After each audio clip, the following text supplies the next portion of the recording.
Køkkenmaskinen er gammel, men den fungerer.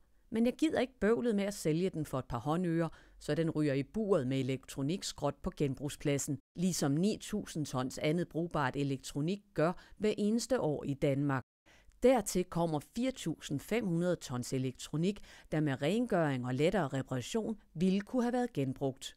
Men der kan være en miljøfordel i at give tingene længere liv.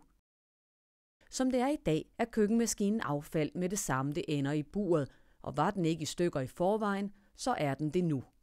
Producenterne har ansvaret for affaldet, de hyrer firmaer til at fjerne de miljøskadelige stoffer og til genindvinding af metallerne. Men langt mere elektronik kan genbruges, hvis det først bliver indsamlet og håndteret smart. Men først skal det sorteres. Al elektronik med farlige stoffer, som drivhusgasser og tungmetaller, skal ikke genbruges. Det skal væk fra markedet. Det samme skal de apparater, der bruger alt for meget strøm og vand. Her er det bedre for miljøet at skrotte dem. Apparaterne skal også være sikre, før forbrugerne vil købe dem.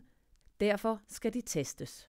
En mærkningsordning, der garanterer for sikkerheden og giver reklamationsret, kan måske få flere til at købe genbrugte apparater.